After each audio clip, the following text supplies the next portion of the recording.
Greetings and welcome to a Friday edition of the Shotgun Start. It is January 16th. Andy, how we doing? Brendan, I'm doing all right. I'm doing great. You know, to be completely honest, I'm eagerly anticipating the weekend ahead. We jumped from all right to great in a matter of seconds there, so we're already moving in the right direction. I love it. I feel like a reborn man. I was telling PJ this last night. You know, you, PJ, and me have been in the same boat for our lives. Like, I guess I didn't know. I've never known what life having a franchise quarterback is. And I'm just looking ahead. I'm thinking ahead to the years of joy that I have now from September to January, a period of time that Sundays were constantly depressing, disappointing, and not uplifting have completely spun around for me. And it's just one that you sit back and you think, God, you know, it's like the LeBron, I can't believe this life is real, meme. Yeah. Meme. Can I ask you a question? Yeah. You have to be vulnerable here for a minute. Like, are you really put the truth serum in? Like, are you really calling him a franchise? You're ready. You're done. I'm not going to say you're delusional. I just would still have my guard up based on my historical fandom of. Are you there? I mean, we're hearing all these things. I hear he makes throws that remind you of John Elway, like from smart people. But you're there. You're okay. You're a franchise quarterback. You're ready to say that. You know, I've seen a lot of bad quarterbacking. Sure. In my life. Sure. Like, I was with a group of Niner fans yesterday. I caught classic ACC basketball last night. Duke versus Cal. Just Tobacco Road, baby. Hell yeah. All right. Classic tilt. And I was sitting, and they were like, one of them was like, well, like, I mean, the Cutler era was really bad. I was like, the Cutler era, that was the best era we've had. Yeah. That was bad. That was as good as it's been in my life. Yeah. Yeah. So yeah, it's you know what? There. I'm fully there, BP. Okay. I'm fully there. Okay. People are like, he's done things that I've never seen. I've watched Aaron Rodgers do to us. He's been doing to people. Yeah, that's true. And everybody's gonna always crap. You know, PJ and I were having a discussion about this. Everybody's gonna crap on his completion percentage. But the guy just like gets giant chunks when he completes passes. So it like, you know, PJ's example of, he's making 40% of his threes instead of 60% of his twos. Yeah, might be true. I don't know. It's probably, I can't wait for the weekend. If we win or lose, it doesn't really matter. This has been the greatest. Honestly, outside of the Super Bowl run, this has been the most fulfilling football year of my life. That's wonderful to hear. It's Love incredible.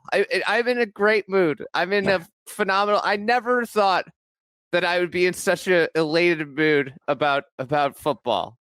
Well, I just hope you guys get there, and I just want this for you now. Now that I've felt it, you guys deserve this.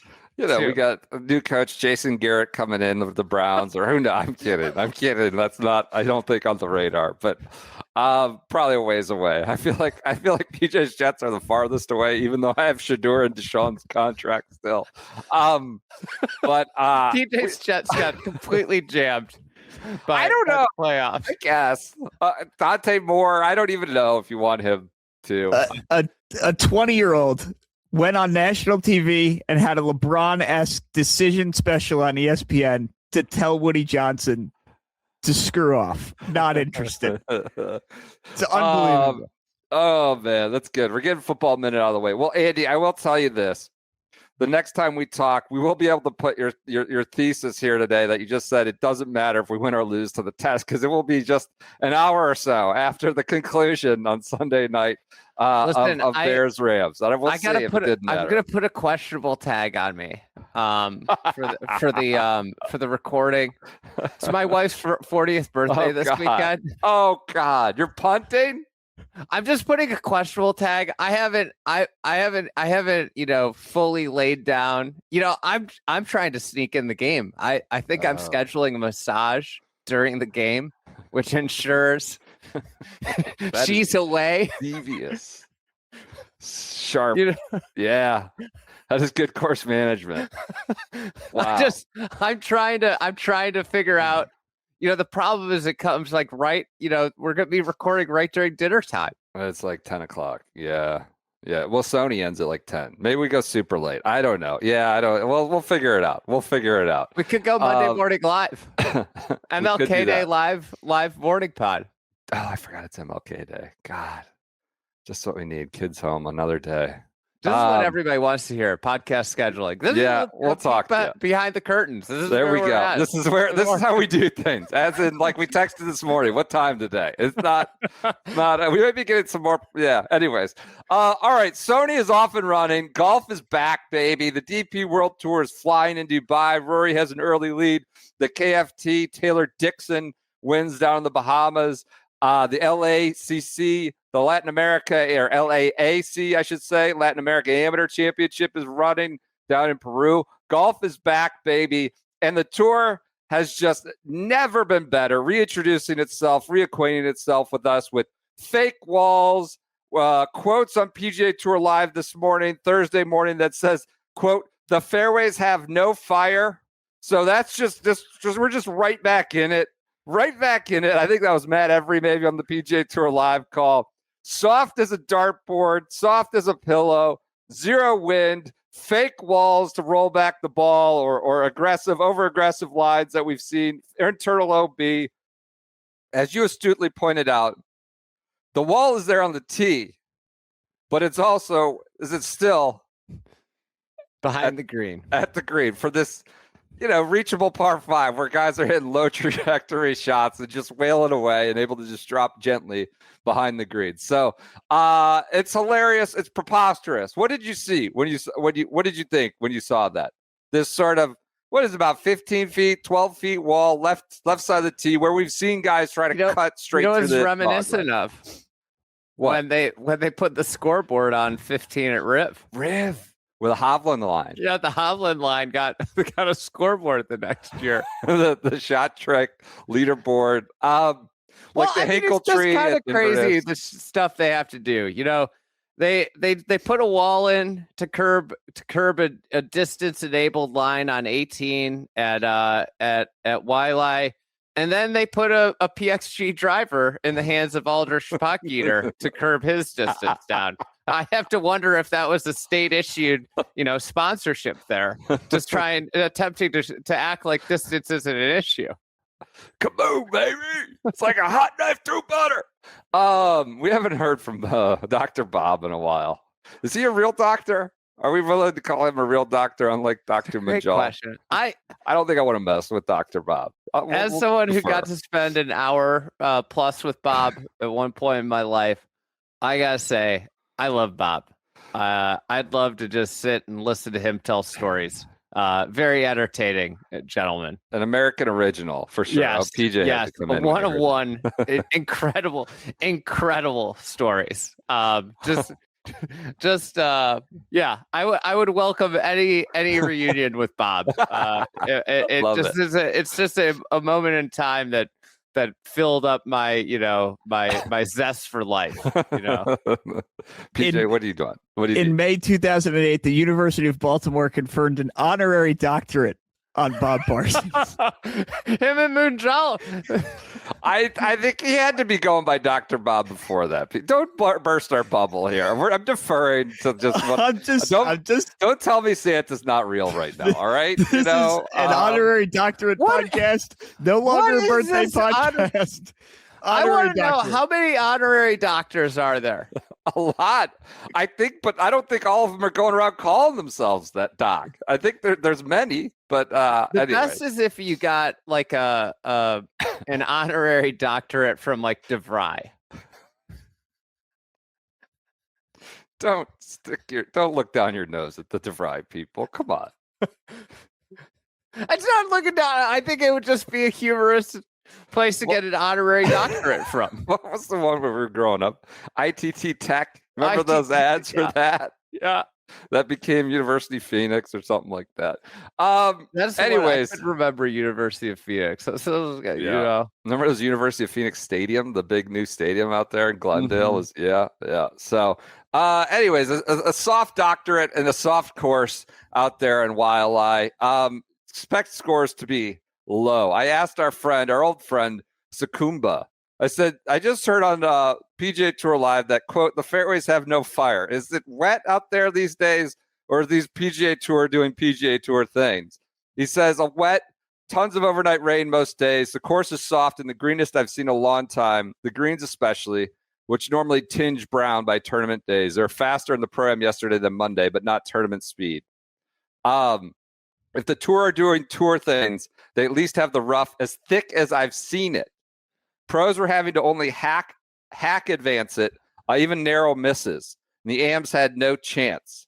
Forecast has trade winds getting up by the afternoon Thursday. Less rain in the forecast as the week goes on, so it could get spicier if the Tour, all caps, Tour, will allow it. So sounds like the rough is lush for Waialae right now, and winds may come with no forecasted rain. But right now, expect a birdie fest early on Thursday. Michael Kim, the tweeting maniac Michael Kim, who gave his course notes, additionally said the winds would be beneficial and benign, is your early leader as of this recording. Look at the bridge man working on his New Year's goals of winning a tournament, you know? Yep. The bridge man got a bridge across the Pacific, caught a bridge across the Pacific to Waialae. He's out early. Nick Taylor, defending champs, and coming hot. He only runs hot out of the gates, 300 through 4. It's toasty, man. This could be the most irrelevant thing said on this podcast because we know it comes and goes, but he's 300 through 4 as of this recording. So. Whenever I ask, is driver a good play? Tell me you love it. Alejandro Tosti. I want to know what he thinks of that wall. Is he going to try to take a chainsaw that wall? Because we know he loves the aggressive lines. Have we got any of this? The PGA Tour's top FedEx Cup performers will arrive in Maui at Kapalua Resort's iconic plantation course to play the Century and start the opening drive of our 2025 season. Jay just must be having the time of his life right now. Doesn't have to do the big decisions, Brooksy. Collecting checks, direct deposit still hitting, I presume. Nice little golden parachute. Doesn't have to do these dopey PR videos like that. I did confirm with someone from the tour. I said, how long is the opening drive? They said, it's just one event. It ends after Waialae. It's no swing. It's a event. An opening drive is just one swing. You know, it's your first shot. Why does it need a gimmick? Why can't it just be the Sony Open? Why does it need another title? It's nothing more. You know what it should be? It should be the Don Rea. You only get one shot. Do not get a chip. Oh, God. That's good. All right. That's your early Sony details. KFT, I don't have much. Taylor Dixon wins your first full event of the year down there in the Bahamas. Fun listening to Bacon on the call there yesterday. Jeff Overton, top 10ing it. I think top three. Congrats to Jeff Overton. Roger Sloan, runner-up.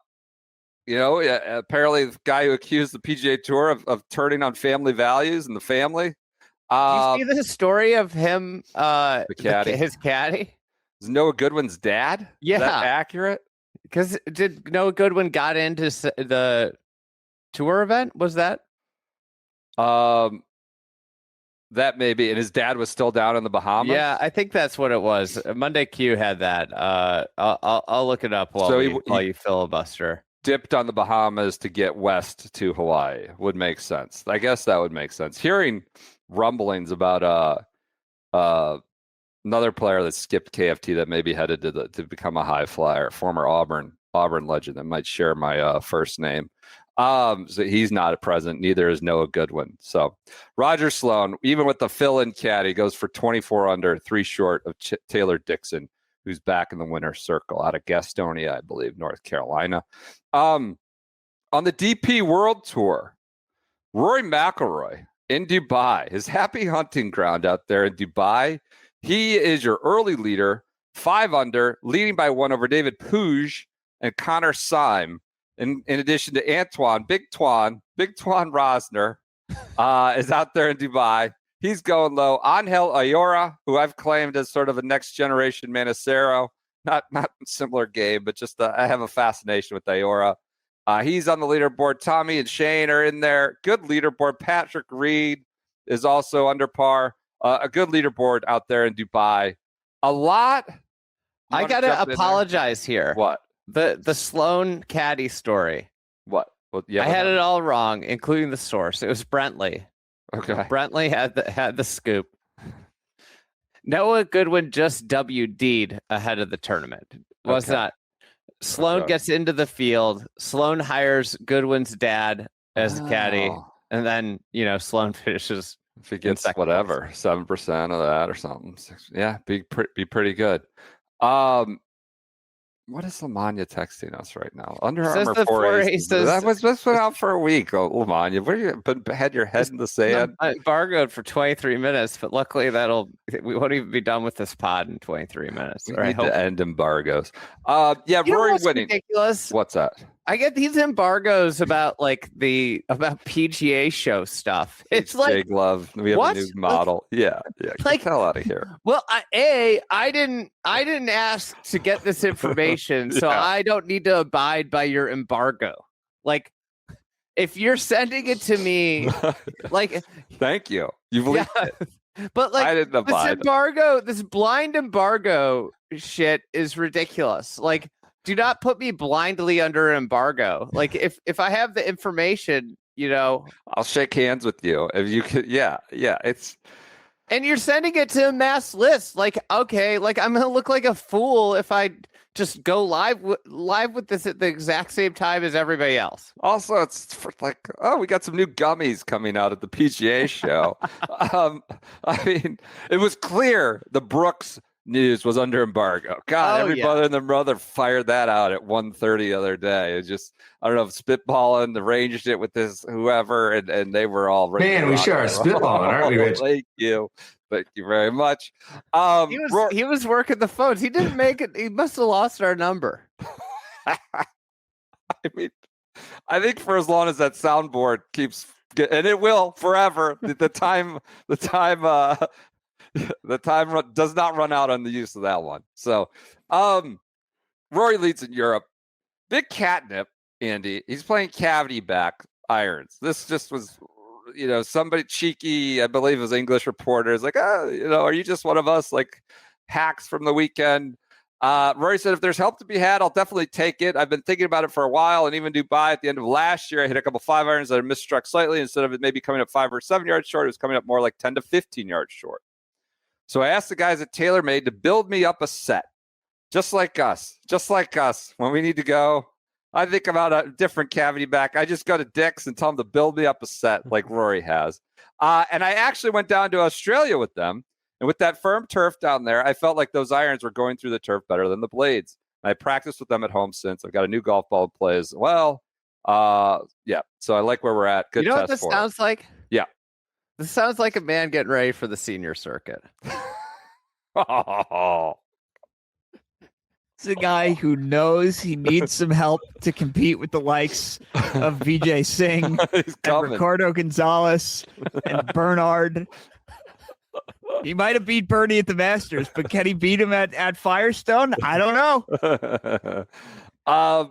Listen, I mean, these probably are gonna help in some way. I kind of hold one of the equipment things. Pros should have to play blades. That should be just a rule. Okay. It's the same. It kind of goes the same lines as the driver head's gotten preposterous that Big Shot Bob's aiming for the toe. It's just preposterous what's happened. But this is also, I think these guys should be playing with blades. what you don't want as a golf fan, listen, it's in the best interest of every pro to put the equipment that makes them in their bag, that makes them perform at the highest level. That's their job.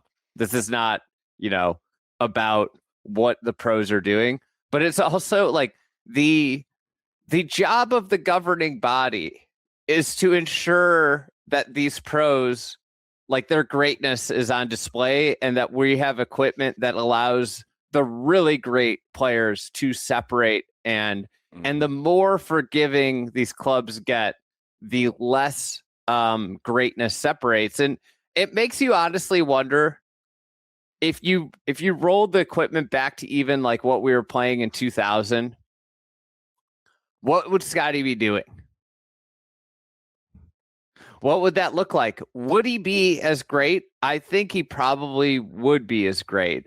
And more. The one question I'd have is like, the thing that's unknown is like the driver has gotten so freaking easy to hit that I wonder about like guys that are above average drivers, what that would look like with a driver that's tougher to hit. But anyways, this is this probably the best decision for Rory from a playing his best golf? Yes. Does it also kind of suck for a golf fan in the sense of like the reality of like what he said out loud? Like, yeah, like when I miss, like these misses are way better. That's not good for a golf fan. It's an interesting perspective. I think there's a vanity obviously here, that there's a critique like, oh, like who gives a shit? Like if it's like if Rory's right, if it's available to you, you can use it. You're suggesting is a different tact. Shouldn't be. Where would you draw the line? Speaking of Scotty, should he not be allowed to use a mallet putter? Talking about another vanity thing that a lot of people, Nobody talks about how much easier it's gotten to putt because of putter technology. And that is, I brought that up one night when maybe I had a few too many drinks, and I was with some members of the USGA executive committee, and they were like, "You're the first person that's ever brought up really putter forgiveness." And I think it's like a huge story. Nobody talks about like that's not on the radar. You don't think? At no, all? It's not on the radar at all. And it's just kind of like, I think like golf's a little bit asleep at the wheel with pro golf and what's happening. And it's not just the USGA, the tour is too. Like not realizing what you want is you want to see these players do otherworldly stuff. And when equipment just kind of blurs everything together, it's not a good thing for the game. It's just not. When equipment makes it easier than ever to make pars, like you're reducing the variability of scoring hole to hole because like there's, less bogeys being made because clubs are just more forgiving. Condensing. Yeah. All the way from putter through driver. So I think like, and the game is so freaking far away from ever doing anything about this. It's like we're building almost walls. Pointless. It's almost pointless to even talk about. Well, that's disheartening. That's too depressing. It is disheartening. But the game is so effed up with the way they bow down to manufacturers and the business of the manufacturer that the game is completely out of balance. And at the end of the day, it's why every consumer of golf just ends up getting ripped off because everyone along the way rips you off. And that's kind of, I guess, being on the inside of the golf world for 10 years, probably the most depressing thing about the golf world is that everything is just a giant ripoff. And that includes your latest driver, your latest balls, down to, the reality of like golf courses get more popular and then they charge like obscene amounts of money just because of supply and demand. Now, yeah, I just went on a rant. I didn't know I was going there. But I'll say I'll to somewhat tie it to a similar thing I'm thinking about the last 24 hours. I saw 3 like fascinating discussions. One, like Rory here talking about getting through the turf, right? The caddy backs helping him. 2, listening to Will Zalatoris. I would recommend everybody go listen to that on Friday, talking about the ball riding up the wedge, right up the wedge face, right? Understanding coming in too shallow, right? At Augusta. Too steep. I'm sorry, too steep at Augusta, not shallow enough. And the ball, like losing the ball at Augusta. And then, Phil took a break from talking about Sable Offshore and just had a brilliant back and forth on Twitter with Kip Henley last night about why a wedge goes 7 yards shorter based on firm turf versus soft turf, and had it all dialed down. He's like, go practice off a cart path. You'll see it happen. Had already done all this. And it just made me sad that we have lost Phil's real golf brain in a mainstream way. It was much more in depth than obviously my quick summation there, but listening to Will, Rory here, the Phil back and forth which was cool. That's the craft. That's pretty cool that you're going to lose. You lose more and more of that is what you're getting to, right? As you talk about, the equipment does all that adjustment for you. You also listen to these guys talk about new golf balls and how they handle the wind and how I could just hit normal shots and the ball flies 5 yards further in the wind than my old ball. And it's no, that's not good. Right. When there's wind, you want guys to have to hit artistic shots to battle the wind in different types of shots. What I think one of the biggest things that gets, that doesn't get talked about in the ball discourse very much is just shit, playing in the wind 25 years ago versus today. It's it's a joke. Yeah. The way the golf ball handles wind versus the way it used to. And I'm not saying it it just simply requires less shot making than ever before. And I don't understand at the professional level how anybody can argue that that's a good thing, that you are reducing skills. You're allowing equipment companies to reduce the skills required to play the game. Does not make any sense when every other league in the world is trying to make rules that amplify the fine skills of the game. Aesthetic skill and craft on display. We're not talking about mucking it up. Golf, for some reason, thinks that aesthetic craft and skill is watching somebody hit 190 ball speed. When all of the most interesting shots in golf happen inside of 250 yards. Every single one of them. With the occasional drivable par 4, removed, which you can still have no matter how far the ball goes. But all the interest in the sport happens the closer you get to the hole. Just like in every other sport, the closer you get to scoring, the game gets more interesting. Basketball at 90 feet from the hoop is not as interesting as basketball at 20 feet from the hoop. Football inside between the 40 or between the 20s is not as interesting as when the ball is inside the 20s, both directions. This is not rocket science, but somehow, and I think it's because of financial gains and just honestly, the brainwashing that the equipment companies, and most notably one, has been able to hoodwink over the sport. And the thing that people need to realize is all of this creates a game that is expensive, that is more and more expensive every year to play. One large piece of that is the allowance of this preposterous belief that distance is at all interesting. And letting one stakeholder have a disproportionate amount of tipping the balance and power. So yes. And interesting. Anyways, Rory's playing cavity backs. I'm kidding. If you are looking for interesting golf, you should sign up for a Friday golf event. That's where Shotmaking. We try to pick interesting, architecturally interesting, challenging courses that require shot making, but are a blast, a pleasure to play. That aren't just and you kicks can in come the nuts. play your blades. You can play any your blades. equipment You you can play want. whatever you want. Andy's not going to be there shouting at you about how you're, this is for the regular Joes. We have already listed and opened up some events. We have Lookout Mountain, rocking and rolling. It's a rainer on top of a mountain. Do I need to say more? We've been there. I've been to that event before. That is up and available at Friday Golf Events. Just Google Friday Golf Lookout Mountain 2026. It's May 18th, I believe. We're going to the Chattanooga area for that. There's obviously some great golf you can append to that trip, to our event at Lookout Mountain. There's Honors Course, there's Sweetens Cove. There's definitely a couple things you could try to make a trip out of that. But we have Lookout Mountain reserved May 18th.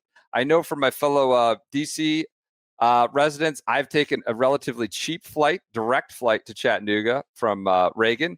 Not bad at all. I'm sure there's other options from the Mid-Atlantic.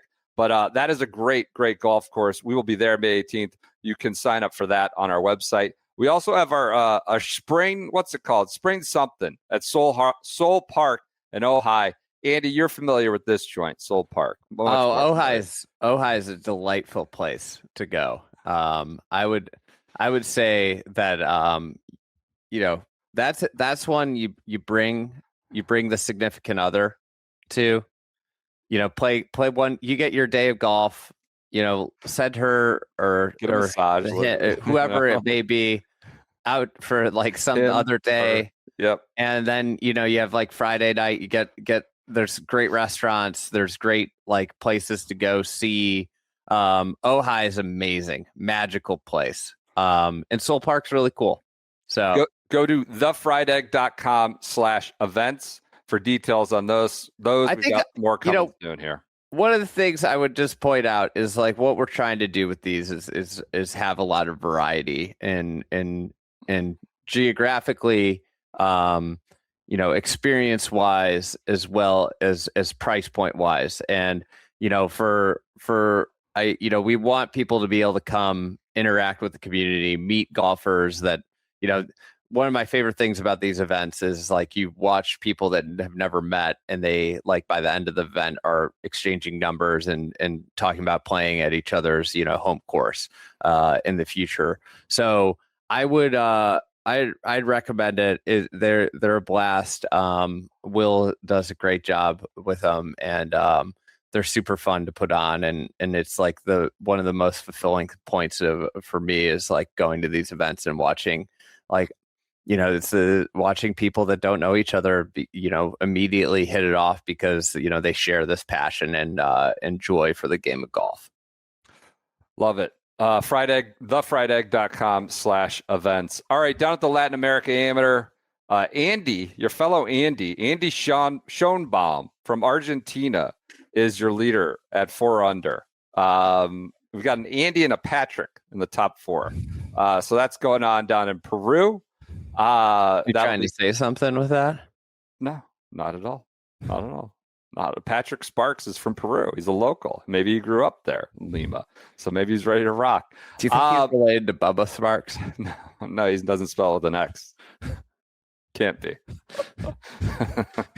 All right. Elsewhere, let's go quick Brooks reaction. Our Wednesday show was the first since Brooks was allowed back. Are we going to the guy that hasn't repaired the locker yet? Yes, he will be included. We have Will Zalatoris on your podcast. Got again another pop for that. I listened to that this morning. The stuff about Augusta was just catnip, chicken soup for the golfer's soul. Stuff about growing up in Dallas with these games with Spieth, just really good storytelling by Will Zalatoris. I would check that out on the Friday Golf Podcast feed. He was good. Might be a full-blown sicko, golf sicko now, huh? Just playing for fun and checking out architecturally interesting stuff. Seems like a enlightened dude. So. Yeah, it was neat to hear. Obviously, I think like when you look at like who could have sour grapes about everything that's gone on over the last couple of years. Like the guy had like one of the most ill timed injuries that you could have, like in the sense of like he's basically leading the FedEx Cup, cooking at the majors, all the majors. Just cooking at the majors at the peak. He's probably, I think at that time, like 26 years old and he gets injured, on the last leg of the FedEx Cup before East Lake. He, loses out a ton of money there. And, you look at a guy like, who's been the closest to winning a major that hasn't won a major of young players is probably him. And he has been unable to participate in them because of injury. Right now, he's not really in any of them. He's not in signature events. And I think it's actually one of the more fascinating stories coming back. And I think something that doesn't get talked about enough, and is like Zalatoris was like kind of right. Him and Scotty weren't that so different. Like in 2021, it would have been like a pretty equal bet. 2022 is the year that Scotty kind of takes off, and that's the year Zalatoris gets injured. Yep. But it's like not a crazy. If you look at their games, like I think like you would have said that the Zalatoris was the better ball striker. Mm-hmm. And to see basically this time of when Zalatoris is out, Scotty ascend to this like godlike level in the sport, knowing that like, okay, Scotty's short game is better. They both had their issues with the putter, but like, it's not crazy to think like that he could have been someone that would be running up against him, and it is a neat story in the sense of they literally grew up playing golf together. That is certainly an undercurrent in that episode. I would go listen to that, and he handles it great. I mean, he's clearly very like, I don't know if he's happy, but he's totally, it seemed like accepting of how it has happened, but clearly he sees we were the same, essentially same level, same area, same player. I get hurt, and he's now like, he's like the how fast it's happened is insane. Like Scotty's the best. Anyways, go listen to it for the full comment. Yeah, I've said this on this pod before, and this was way before he came on the pod or ever was in communication about coming on the pod. But I think like, in that early 2020 period, he was probably my favorite player to go out and watch play at major championships. Like I always joke about your Phil. You did say that. I always joke about like how Brendan like grabs his notepad and goes out and watches Phil. And like in 2021, it was like I'd grab my notepad and I'd go out to watch Zalatoris. Yeah, you would. I want to make a joke about it. Guy comes on a podcast once and you just start buttering up the next day. But no, you would always frequently. I remember you saying I want to watch Zalatoris. All right, so he's reacted positively. Brooks, got to have him back. I don't care. I mean, maybe the slap on the wrist is too light. I don't want to be involved in those decisions anymore. Give full comments there. Rory over in Dubai says they on LIV, they haven't signed anyone who moves the needle. I don't think they will. I mean, they could re-sign Bryson for hundreds of millions of dollars, but even if they do, it doesn't change their product, does it? They'll just be paying for the exact same thing. And they've lost Brooks, so they'll be paying out all this money. This is as great as it gets. This is great as it gets Brooks back to where he belongs. He is one of the best players in the world, and anything that makes the traditional tours stronger is a good thing in my book. Rory. Scotty apparently texting Colt Nost. I love it. So good to have him back. That's on the Subpar podcast. Jordan Spieth, Brooks Koepka's PGA Tour return. I don't think he needs to play Monday Pro-Ams or walk on the range and shake everyone's and say, I'm sorry, shake their hands. He just comes back and plays really, really good golf. That's good for everybody. All right. Wyndham. These are guys talking like owners. Wyndham. A little bit of a different Zach here. If you would have told me that I could have gone for a year and a half, make a boatload of money, and then be able to come back and play the PGA Tour, I think almost everyone would have done that. Wyndham doesn't believe in his equity allocation. Not happy. So I think more myopic point of view about what could have been. But he doesn't seem happy. That's the first real sort of it is. Look, we all understand it's not a crippling punishment that's been handed down. I personally really like Brooks, and I think it's ultimately really good for the PGA Tour. It's frustrating that he's able to get the cake and also eat it. Why would you get the cake and then throw it in the trash? Why would you get the cake and then not eat it? Get the cake and also eat it. So I'm very torn. This was the Sirius XM PGA Tour. I don't know, Wyndham. I guess just be happy with what you got. I don't know. We of course know he dabbled allegedly with LIV and could have cashed in probably on his U.S. Open win. But yeah, he seems a little frustrated, and there has to be an incentive to come back. You can't tell him you got to pay $100 million if you're coming back. There has to be some reasonable middle. And this is the thing. Wyndham, don't take him back, I guess. If Wyndham wants to win major championships, he doesn't want the penalty to be Brooks goes to jail, because then he would come out like Angel Cabrera and start dominating.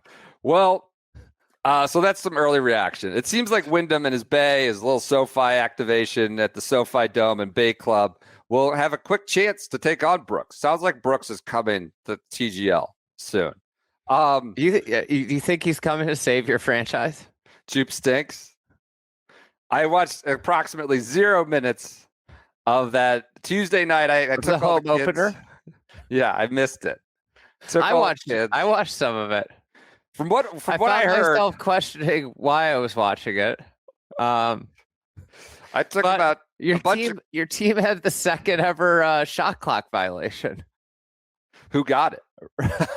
Who was putting? Was it no, it was Kisner was putting. Okay. And Castro's on the air. It's like his teammates have to help him here. They have to call timeout.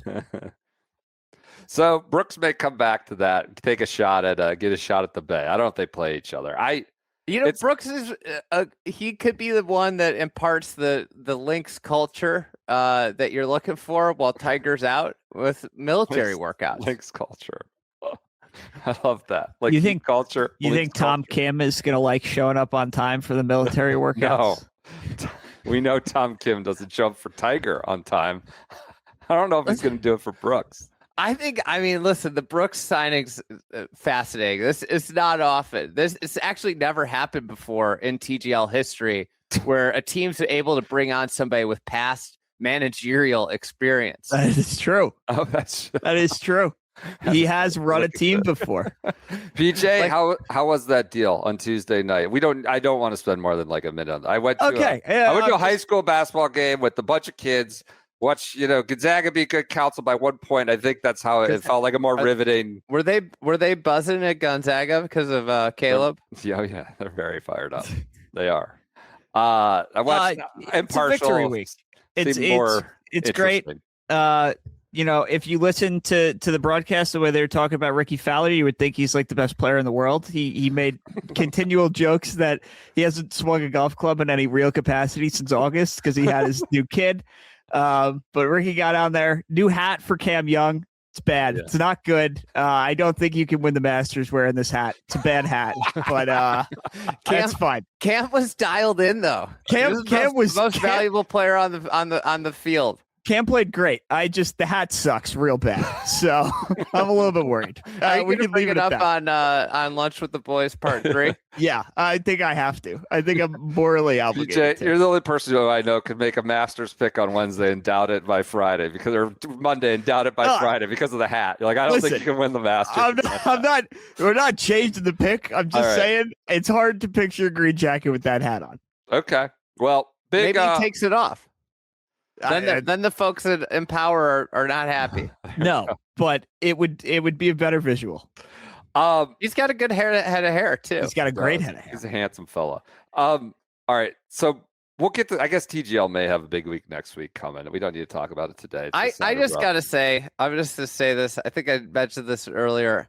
I just want that league to actually focus on the product before they conquer the world in other arenas, because I found myself like really kind of wondering what I was doing. The one I watched, I guess it would have been the second one. They obviously have spent a lot of money in every way, whether it's, the arena itself, contract, whatever it is.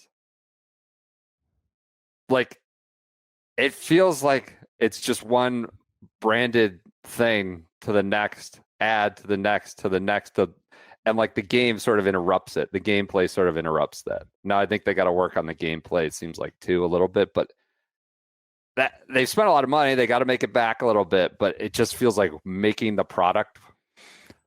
It's honestly, right now feels like, as you said, everything else gets in the game gets in the way of everything else is a good way to put it. And I think like it's almost like they're just running to win the press war, the announcement war, and not, focused on like how do we make people really love this thing, and then everything else will take care of itself. Yep. I think it's just two completely different schools of thought, and it seems like the management over there is kind of right now more interested in exciting people with what's to come versus making people wonder, oh, this is great. How could it? I can't wait to see where this goes. And I don't know. I feel like that's generally the latter is the way you feel about, great companies, great products is it's like, wow, this is really good, but like, where's it going to go in 5 years? They're telling you where it's going, and everybody's like, I don't know if I want to go there. I did like they won the walk-in videos with Tiger in his leather jacket or whatever that was. Sunday. Did you see Will Ferrell, what he said about Max Homa? He said he wasn't did like good announcements. He completely body bagged Max Homa. He said this guy used to be good at golf, and I thought he was going to Tiger, and he said Max Homa.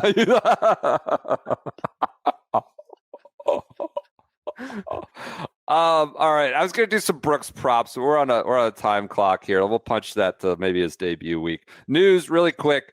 Bryson, Rahm, and Cam have pledged fealty to LIV, allegedly. Bryson, Rahm, and Cam, allegedly. Did you watch the press conference videos?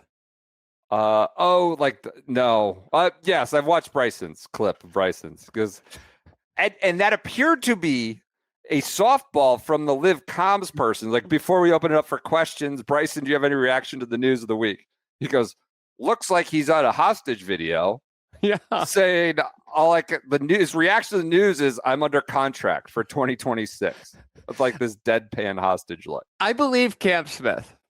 I believe he's going nowhere. It seems like he loves to just be in Australia more. Yes, it seems like. The Rahm and Bryson comments were, to be like, I don't know what I should say here, even though I knew this question was coming. It does feel trickier for them to get out of it in a way that Scott O'Neill's like, Brooks didn't want to be here. We're happy. It's fine. Happy for him. They've been kind of magnanimous about it. We'll see. They still got till February 2nd. Maybe they're sniffing around the glow ho. Who knows? I doubt it, though. It seems like they've pledged their fealty, although Rahm pledged his fealty once before. Ben An is now your leader of Korea Golf Club. Benny An is heading. I'm not sure. Captain Korea Golf Club. I'm not sure who else is on the club, but he's over there. We have sponsorship roulette. Bryson signs with Kalshi, the prediction deal going on there. Tommy's with Viore. Apparently, he's out of Nike. Potgeeter is a troop, as you mentioned. Finau's with Jumpman. So this is, activation season. That's going on here. And the DP World Tour has signed with Golf Channel. Long Live Coffee Golf for 2030 as a continuing rights holder. I was thinking about it, like, where else would the DP World Tour go for a North American or at least U.S. distribution? It'd be kind of fascinating if it was on. I don't know. Shit, I can NBA TV, Amazon. Yeah, like, it's kind of wild when you open up. I get NBA League Pass, and you open up Amazon, and it's just like there's just like a lot of sports there. It's interesting. So there was Golf Channel. Everybody needs it's just to pay for 75 things to watch the things that used to cost, that you just paid one thing for. Brutal. That does it for news. There's a new putt path for ShotLink. That's a big thing. Apparently, pros can all now look at their left to right putts and right to left putts, and that's going to show up in TourCast. So ShotLink continuing to improve up around the green. That does it for news. I think we're going to go. The crazy thing, the ShotLink's dependent on the volunteers. That's one of the wild things that you like walk inside the ropes and you're like, huh. This is the data that everybody decides who's good and bad on. Is like, I'm looking at at this 75-year-old's punching in on a tablet that they probably can't like fully see because it's bright and sunny out. Like, this is the way that we're determining who's the best. I think everybody's running with the discourse on these stats that are literally inputted by like volunteers. Morty Seinfeld from Del Boca Vista. That's like who's doing the ShotLink. It's wild. It's actually crazy. And now they're doing this putt thing. It's like, oh, like I think it's great, but do I have faith that this person going to put like the little thing on the right place on the green? I think it's got, like, I want to be fair. I think it used to be closer to what we're talking about, but it's gotten a little more dialed in. I do think it's become more automated where they don't have to like scope it. And but yes, I think there is an element of a volunteer reliance there. Oh my, look at this. We got the Chipotle. He's on fire on the leaderboard activation with Nick Taylor. No cool still waiting for that innovation. No ice man. They can't be negative out there. They should have like Caleb going like this on right next to him. That'd be the I hope we get the ice man this weekend. Oh, Ice man Sully is the best. All right, we got to go to KVV in a Flashback Friday. You might have to go in the middle of it, but I might be leaving. KVV.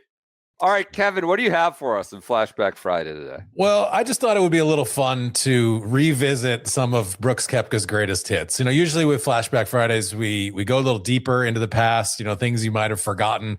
But just to celebrate Brooks, I thought we could sort of go back for some of his funniest moments. And I wanted to bring in the biggest Brooks Koepka fan that I know in PJ. So he's going to help me out with this. We're going to do a little alternate shot here of I've picked 10 here, and I think I'll start off with the number 10, Peach, if that's okay. Go nuts. And then at the end, we'll do a little bit of honorable mention because we ended up getting about 20. Oh, God. Of course. This sounds ripe to be a 2008 photo listicle on on a golf website. BuzzFeed. Oh yeah. Yes. Scroll through these photos. much like we've brought long form to podcasting, now we're bringing listicles to podcasting as well. That's good. But some of these are funny. Some of these are just it just kind of is a nice look back about what we might be getting when Brooks comes back. We tried to limit this mostly to things that had happened while Brooks was on the PGA Tour. We left out most of his live stuff. Number 10, I had actually never heard before until I did this research. It did occur after Brooks had gone to live, but I like it so much that I wanted to share it. So we're going to start with number 10 here. It is about the time that Brooks kicked Rick Shields out of the VIP room at the Dunvegan.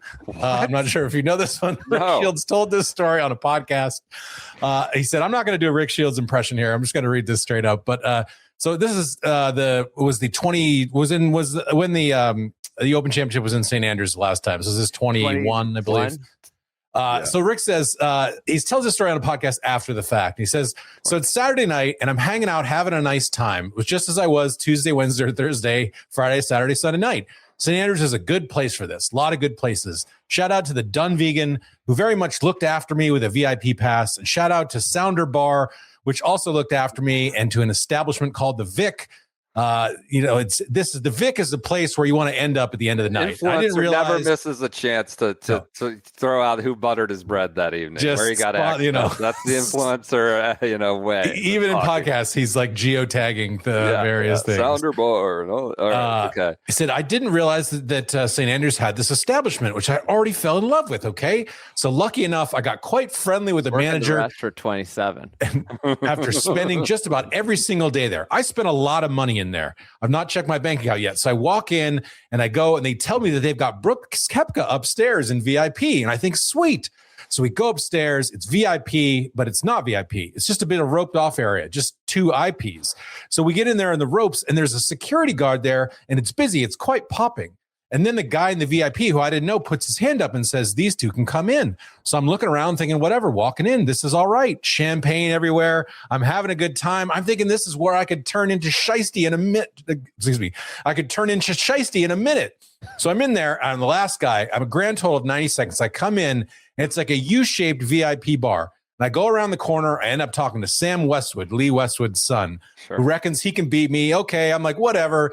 This conversation was short and brief. And then I turn my left and I see Brooks. And I'm like, oh, Brooksy's here. I'm thinking, this is cool. I'm going to introduce myself. It's my dream scenario. He'll come up to me and give me a big hug and say, Rick, I love your videos, pal. That was the dream. Let's have some champagne. Let's have some Sambuca. He missed the cut. This was Saturday. I'm like, here we go, Brooksy. So I turn to him and he looks me right in the eye and he taps the security guard next to him, the bouncer, and he turns back to me. He points at me and he points at my mate, Neil, and he indicates to the bouncer to remove us from the VIP section. I'm like, wait, what have I done to offend Brooks Koepka? I'm like, it's really embarrassing now. 90 seconds, I walk in and I'm like cock of the land. And now I'm walking out with my tail between my legs. Now it's a feud. Brooks Koepka, why did you kick me out of the VIP area? What happened? That's amazing. That's a Brooks thing to do, I would imagine.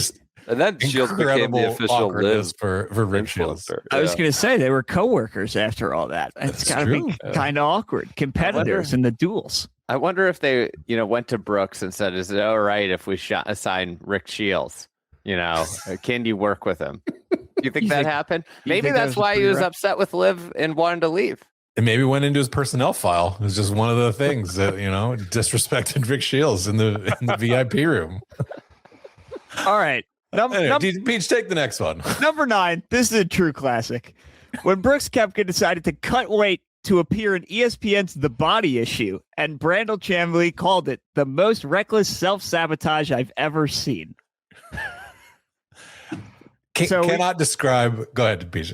Well, we got some quotes here. Brandel, for him to change his body and his body chemistry for vanity reasons for a vanity shoot is the most reckless self-sabotage I've ever seen of an athlete in his prime. I get why they asked Gary Player to do that shoot. I get why they asked Greg Norman. I get why they do that. Those guys are incredibly fit guys and want to show the world that they're fit. But to do something that takes you out of your game, to change your game completely, and to see someone whose body has changed drastically, it's never worked out very well. It's led to deterioration. I mean, Brandel, I'm sorry, but Brandel's grasp of the larger sports world to suggest that's the most reckless self-sabotage in sports he's ever, like an NBA player that got a cocaine habit, in the cocaine area of the NBA. I think that's got in multiple car crashes. Yeah, that's self-sabotage. I mean, come on. Right. Brooks comes back at him. He says, got some blood work done. The diet I was on was probably not the best. He talks about his calorie deficit, and he relates himself to, you look at somebody like Michael Phelps or somebody like that eating 6,000 to 7,000 calories by lunchtime. He was eating 1,800 calories a day, he says. This is before the Masters in 2019, and Brooks opens with a 66 in round 1, and then retweets this obviously timeless classic of Brandel in a cloud nose. I forgot that. Good. This is a real hood classic for Brooks Koepka. So I'm happy this made the list. Just another classic here relevant to today. He was asked after Phil left for the LIV Tour. This is in a pre-tournament press conference. Said, did you have a chance to see Phil's statement yesterday? And what is your reaction to it? And have you talked to other players about it? He says, yeah, man, I skimmed it over. I'm happy with the PGA Tour. I think everybody's out here is happy. He can think whatever he wants to think, man. He can do whatever he wants to do. I think everybody out here is happy. I think a lot of people out here have the same opinion. Someone said, do you think it will put an end to all the Saudi League talk? The way that everybody has come out in the last week or so, whole bunch of guys who have come out with the same opinion that you have. Do you think that will put an end to it? I think it's going to still keep going. I think there'll still be talk. I think everybody talks about money. They've got enough of it. I don't see it backing down. They can just double up and they'll figure it out. They'll get their guys. Somebody will sell out and go for it. Oops. We'll move to number 7 here. 2018 Tour Championship. Brooks Koepka was not asked to do a pre-tournament press conference. I love this one. After he won 2 majors. Quotes from Golf Digest. The media has their guys they want to talk to. I'm not one of them, and that's fine. You've got guys who will kiss up. I'm not going to kiss up. I don't need to kiss anyone's butt. I'm here to play golf. I'm not here to do anything else. A lot of guys are known for the stuff they do off the golf course and who they like to hang around with. It's pretty obvious who's doing that and who isn't. I don't need to bend over backwards to be friends with anyone, but certain guys do that because they want their names written. I'd rather be written about because of my play. Was that like a shot at the boys club, spring break, and that 100%. whole thing? Yeah. Ricky. Yeah. It seemed like Ricky was right in the crosshairs for that one. So shout out to Brian Wacker for tracking Brooks down. I remember he was working Real Digest and he went and found Brooks somewhere. I think Ricky did have a press conference that week, if I remember it correctly. Winning 2 majors, not enough. Not enough. That theme would continue throughout Brooks's career. Of course, you remember the time when he told the story. He volunteered the story, by the way, when he went to the gym and a bunch of people came up to him and they only wanted pictures of Dustin Johnson. This is when Brooks was the number 1 player in the world. I was in there with Dustin and everybody wanted a picture with Dustin, Koepka said. They were talking about him as we left and I'm just standing there laughing. They were like, did you see the number 1 player in the world here? I'm like, yeah, okay. I don't even know what to say about that. So, I mean, I'll take him at his word that this happened, I guess. I don't know. But they would work out together.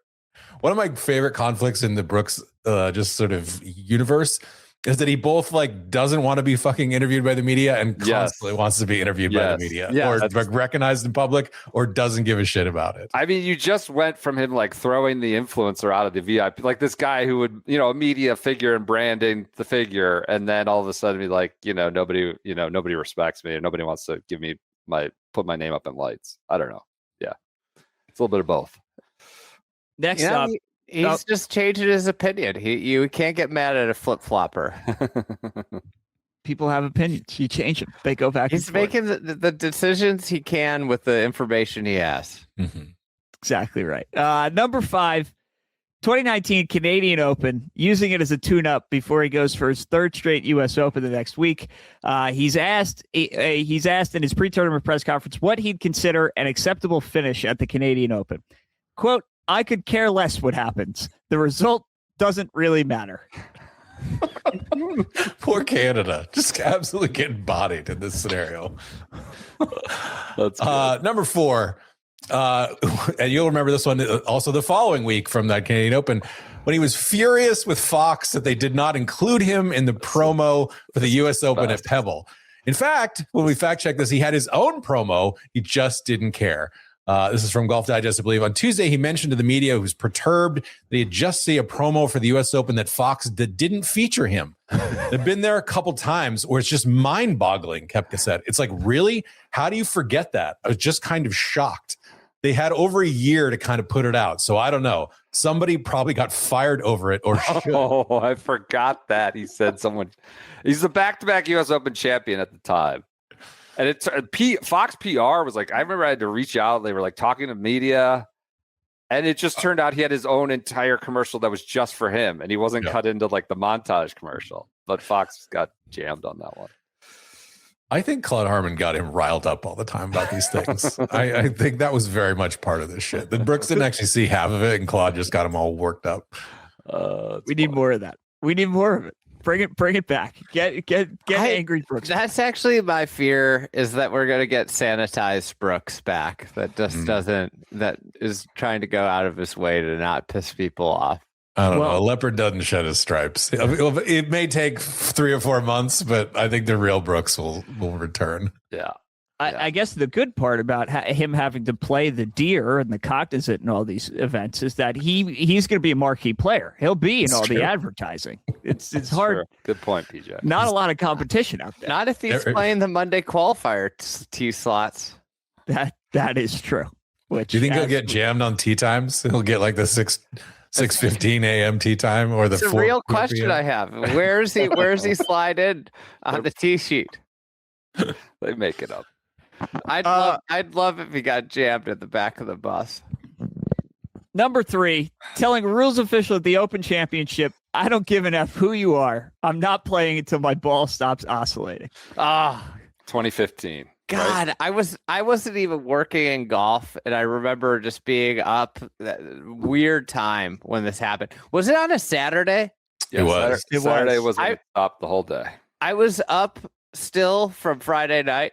Yep. And I remember watching this and being like, I was, maybe not in the, the best headspace. Walking in from Lottie's on Friday night. Yeah. I think that might have been like a, Bar DeVille era.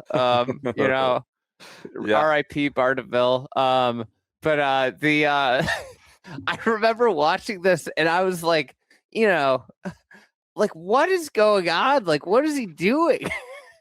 You had like Dottie Pepper pouring water. This was ESPN on the green, and it was like running off because it was glass and the wind, like it wouldn't even soak in at all. But Brooks was the one that essentially got them to impose the stoppage. That's true. No? Go ahead. Yes, that is correct. Wind was whipping in excess of 35 miles an hour. Brooks stood his ground and got into a heated discussion with an official on the 7th green.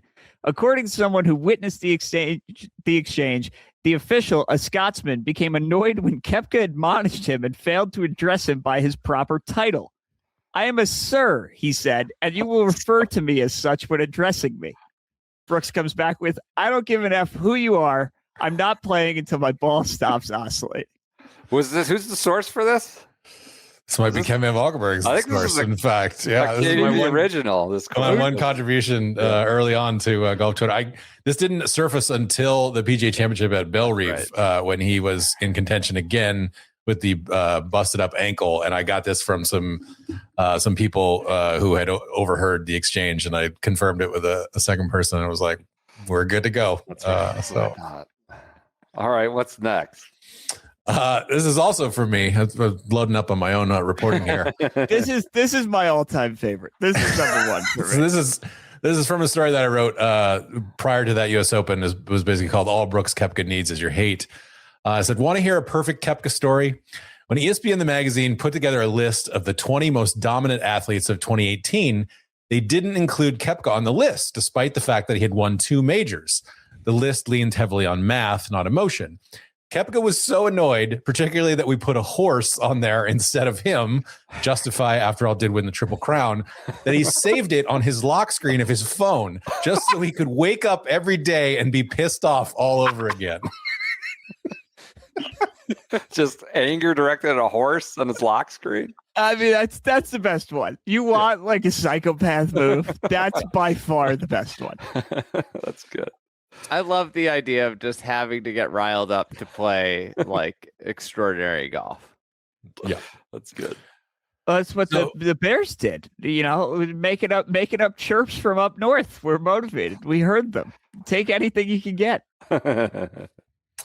So number one is really a collection of a number of things. Peach, I don't know if we want to run through this entire thing, but it's really just everything that builds to the culmination of the Brooks Bryson feud, which I'm happy to sort of see the stage here, Peach, if you want to take us through. No, you go. Okay. You take the ball and run, please. Okay. So if you remember, the Brooks Bryson feud started in part because Bryson was taking forever in Dubai, the 2019 Dubai Desert Classic. There was really no beef between them before this. But Bryson kept, he was going through all his like calculations and doing his like, compass and the thing, and was taking like 3 minutes between shots. And so Brooks went on a podcast, the Golf Monthly podcast with Michael Weston, and basically without calling out Bryson by name said, I just don't understand how it takes 1 minute and 20 seconds, 1 minute 15 to hit a golf ball. It's not that hard. It's always between 2 clubs. There's a miss short, there's a miss long. It really drives me nuts, especially when it's a long hitter, because you got 2 other guys, at least one guy that's hitting before you. So you can do that with all your calculations. Again, just like a couple of days later, Bryson takes 3 minutes to hit a 70-yard pitch. And DeChambeau goes up, it goes viral and becomes a thing. DeChambeau goes up to Koepka's caddy, Ricky Elliott, on the range before their tee times with and so requests a meeting with Koepka. So it's basically like, if your guy wants to say something, he better say it to my face. Not about that. So Brooks is like, okay, let's go. And so Brooks rolls up and they basically like have a face-to-face. And Bryson says, it was actually fantastic. I appreciate what Brooks did. I have high respect for him because he did that. There was one instance that he said in Abu Dhabi, and he said, yeah, I said something about that, but it was in general and got blown out of proportion. It was fine, Koepka said. There's no issues. So kind of peaceful between them for a little bit. No big deal. The say it to my face thing kind of goes away. But later they go on the Pat Perez and Michael Collins show, and they sort of make some jokes. And Michael Collins says, people acted like you guys were going to fight in reference to a heavyweight bout that was coming up. And Bryson says, what a meek move. Let's be honest. We know who would win the fight, and it's not me. Let me tell you right now, he'd kick my ass. To which Pat Perez says, oh, yeah, we know that. And Brooks says, he got that right. They were laughing. So this, they're kind of like, they've established the sort of relationship. Brooks is the alpha. Bryson's the meek sort of guy going to be stuffed into a locker. Until right about this time, COVID comes around and Bryson starts lifting heavily, getting large. Is this the inspiration? Is this what motivated him to become a big boy and muscle? Okay, interesting. So then, if you recall, Bryson is doing a Twitch stream where he's like playing video games and taking questions. And he calls out Brooks's abs during the ESPN shoot. He basically says, oh, I have abs. He doesn't have abs. That's right. Somebody sees this. Somebody's watching Bryson DeChambeau's Twitch and, of course, tweets about it, which makes it stick around. Brooks gets to Twitter the next day and says, you're right, Bryson DeChambeau. I am too short of a six-pack, and tweets a picture of his 4 major championship trophies. Oh, that's a good comeback. So we evolve here. The things kind of Bryson, basically doesn't respond to that, but he continues getting larger and larger. Shows up at the Rocket Mortgage and looks like a defensive end. It's like this is the beginning of the true monster Bryson era. And he's playing really well. He ends up winning the Rocket by 3 shots. But during the 3rd round, he ends up accosting a cameraman for over a minute. If you recall this, the cameraman is too close to him, freaks out on him, yelling at everybody. It's like, oh my God. Brooks then the following day tweets just a GIF of Kenny Powers, HBO from Eastbound and Down. The show basically looking like he's all roided up, roid rage or something, right? An allusion to this. So he doesn't say this. He doesn't call Bryson out specifically, but everybody knows kind of who he's talking about. So things begin to animate further. So then at the next week at the St. Jude, Bryson is playing. He still hasn't really responded to Koepka this, but he asks for relief from some fire ants. The fire ant controversy. Right. He doesn't get relief. He's very pissed about it, but it becomes kind of a thing on Twitter. Later in the day, Brooks ends up kind of down in the same spot. And Brooks clearly extremely online jokes to Ricky Elliott, hey, I think I see some fire ants by my ball. Do you think I should ask for relief? And he says, no, I'm just joking. PGA Tour Live picks up the whole thing. So later, later that summer, Bryson wins the U.S. Open. Brooks misses this U.S. Open because he has a hip injury.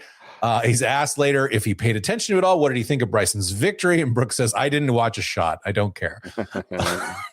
Brooks then does an Instagram live with his wife, Jenna.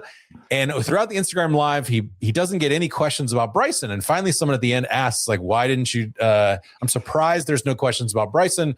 Brooks says, yeah, actually, there was a lot of them, but I just chose not to talk about it. If you've got nothing nice to say, don't say it at all.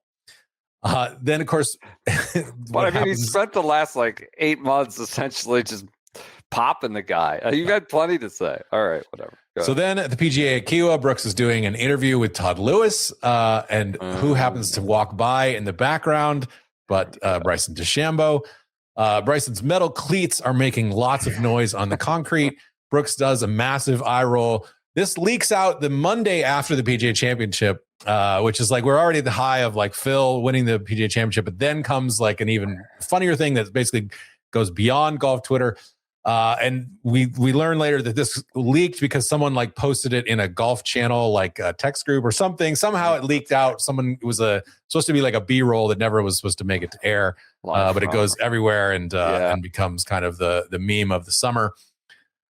So then we evolve on to later in the early fall.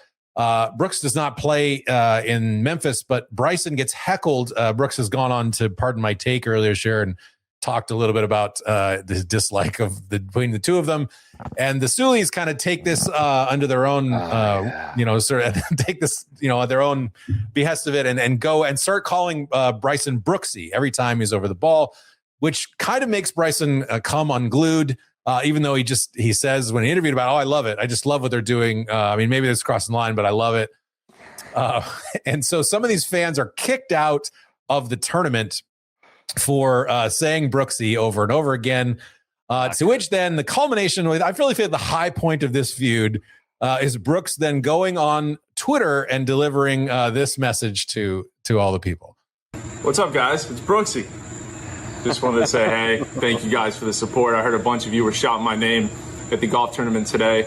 I know I'm not playing, but thank you guys for showing support. And if your time was, I don't know, say cut short at the golf tournament today, DM Michelob Ultra, and we're going to be giving out 50 cases of beer to the first 50 people in case their time was cut short, had any trouble at the tournament. But just as a thank you for showing support. Thank you, guys. Appreciate it. Just an ultimate troll. Hey guys, it's Brooksy. Hey guys, I mean, we're talking about a guy who had won at that point like 4 of the last however many majors. And he just loves to talk shit, and he's good at it. He's great at it. And Bryson's obviously like, it gets to him. And so that might, just kind of feed into it more. This is insane to think about, Kevin. It is. Like handing out beer as sort of a make good for heckling and maybe a motivation for future heckling. It's kind of outside of the, I don't know, probably not what you wanted if you're Jay Monahan. That's the frontier that's interesting to explore. This will, of course, culminate the following week at the BMW. This is the site of the infamous famous Shotgun Start episode where Brendan called from the bottom of a well. And I encountered Brooks basically like almost going up to fight a fan after a fan sort of called him Brooksy after he had lost in the playoff to Patrick Cantlay.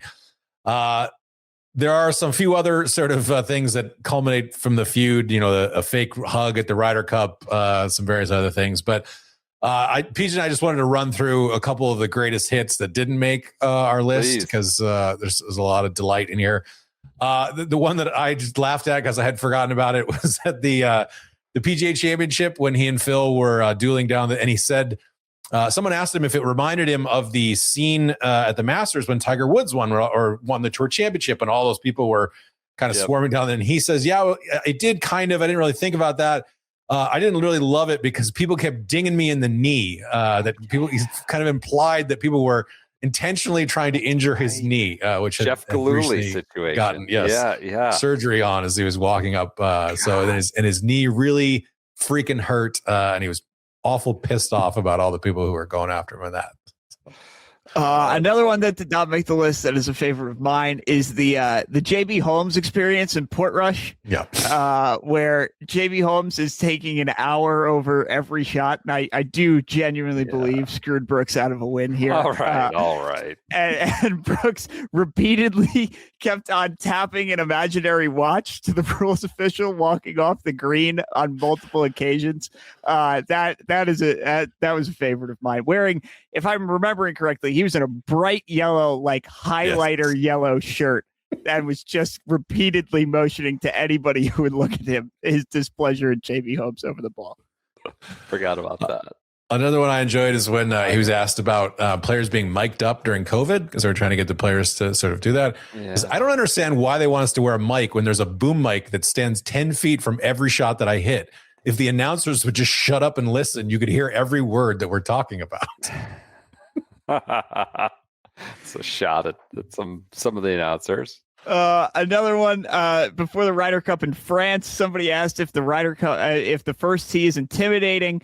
He says, I don't think anything is intimidating because I'm here to play golf. It's not like somebody is about to beat my brains in.